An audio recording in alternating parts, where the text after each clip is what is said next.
Good morning. You're tuned into Money FM 89.3. I'm Lynlee, and this is Morning Shot. Last week ended off with a big bang for the trade world as the UK officially announced its entry into the Comprehensive and Progressive Agreement for Trans-Pacific Partnership, making it the first European country to join the dynamic trade bloc and the first non-founding member to be welcomed into the CPTPP fold since the Trade Pact was created in 2018. Now, this is a significant step that came after 21 months of negotiations with member countries, including Singapore and Japan. There are currently 11 signatories in the agreement. For more on what this means for businesses, we're joined by Owen, British High Commissioner to Singapore. Welcome to the show, Kara. Good morning to you. Morning, Lynlee. How are you? Good, thank you. Now, first off, let's talk about the negotiation process. 21 months, that's almost 2 years. What did that entail? And were there challenges when it came down to negotiating terms of UK's entry into the CPTPP?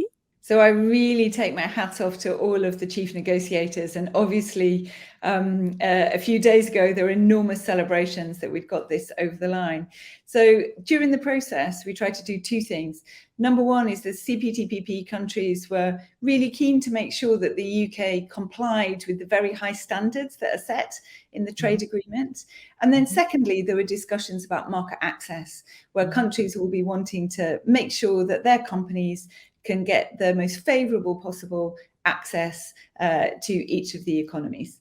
So it's a complicated process, but what marked it out all the way through was the real kind of willingness and the will to get this done, providing that we could get a deal that everybody was happy with.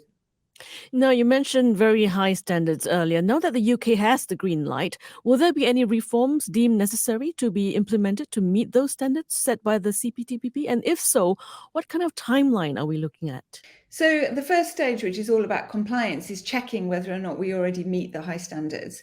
And we did. And of course, the original members have already satisfied that.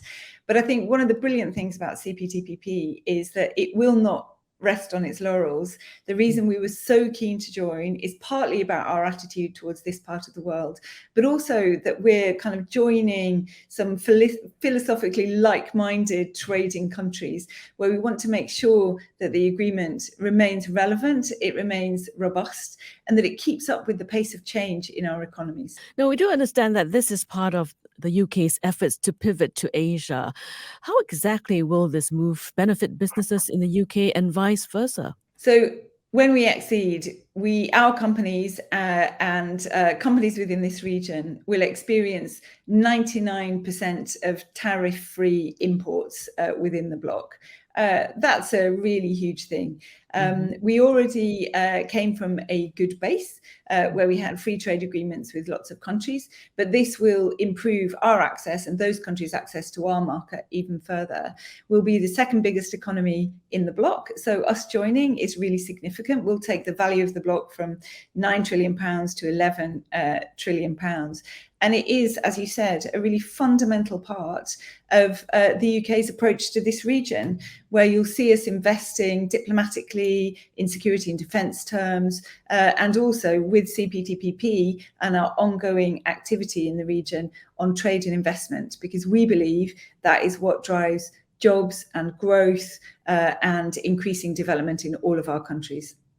Singapore and the UK have been sharing close bilateral and trade ties for many years now, especially in areas such as digital trade and food. In fact, under the UK-Singapore Free Trade Agreement, companies from both sides already enjoy benefits such as reduced or eliminated tariffs. Now, with the latest move, what else can Singapore expect from the UK in terms of partnerships? Are there specific areas the UK is hoping to work on more closely with Singapore? So what's interesting about the flow between UK and Singapore is, number one, that it is really significant. So in trade terms, it's about £20 billion, and that was up 24% on the preceding 12 months. That's huge growth. And the number of companies based here has gone from 4,500 to 5,700. We're a really significant business community, many of whom are looking at Singapore as a hub for the region. There's also a large amount of investment that goes in both ways, around £12 billion.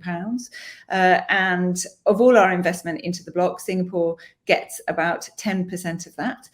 And with the arrangements under CPTPP, which is looking at how it can remove every bit of friction for trading goods, trading services, and also for investment, I only expect that to continue to grow.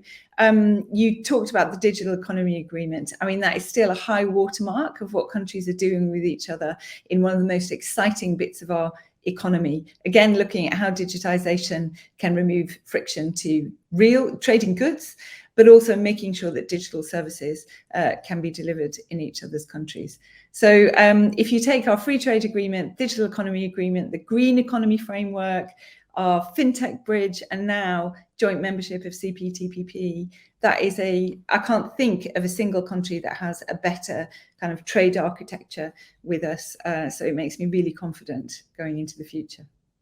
We're in conversation with Kara Owen, British Commissioner to Singapore. Kara, can you elaborate on how far the CPTPP inclusion for the UK would go in lowering tariffs on some exports to the UK, which are not already removed through the UK's bilateral agreements with member countries? Yeah, so I think that'll differ member by member for CPTPP because we've got a number of countries where we already have a free trade agreement. But Malaysia, for example, we haven't had a bilateral free trade agreement with Malaysia up until this point. So this will be the first time in between the UK and Malaysia we can be looking forward to elimination of 99% of tariffs on trade in goods. That'll be a big deal for us. It gives us even more access to Malaysia's £270 billion market, but it will mean an awful lot as well to Malaysian companies. And that will be replicated across the bloc, where each country has negotiated increased access to each other's markets. Some critics argue that this trade bloc, the CPTPP, could result in lower labour and environmental standards. But in fact, the Trade Pact recognizes that free trade and economic growth must be pursued in tandem with efforts to protect and enhance the well-being of workers and environmental sustainability. What are the challenges in those two areas? Yeah, so if I take environment as an example, you're right, the agreement itself commits all members to uphold their international obligations, and every single signatory of CPTPP already existing, plus us, we have all committed to the Paris Agreement that committed us to do everything we need to do to keep climate change to 1.5 degrees.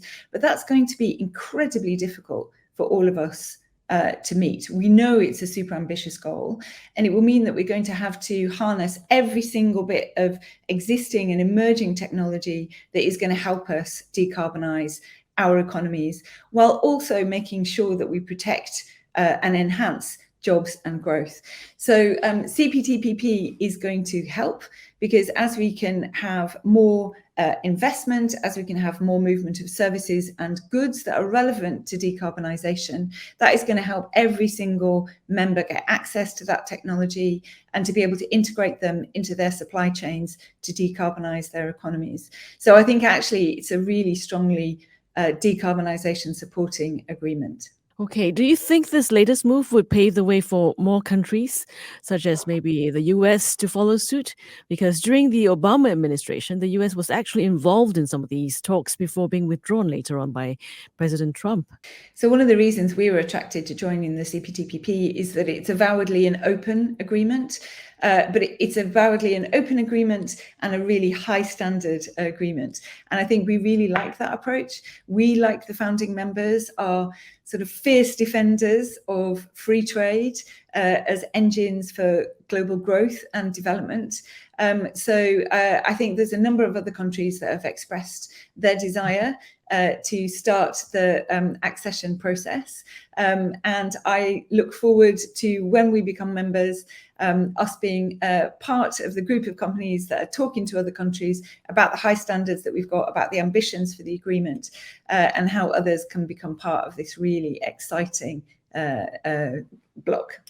Yeah, it is exciting indeed. Just to wrap things up, in your opinion, what would you say is the CPTPP's role in shaping the future of global trade, especially in a post-COVID time, keeping in mind geopolitical challenges such as tensions between China and the US? Yeah, that's a really good question. I mean, I think CPTPP is the most progressive and exciting trade agreement that exists in the world today. And it really puts a stake in the sand for the members around how they want to keep trade relevant, how they want trade to continue to evolve and to support the populations in all of our countries. And it's not universally going in one direction. There are some movements that have become a bit more protectionist, and some countries that have taken some movements like that. The countries in this bloc haven't. And I think that's a really important signal that we're sending. The other really important signal, I think, is connectivity. You know, this was something that was trans-Pacific. And with us, the first European country to be part of this bloc, we are actually making this a global bloc.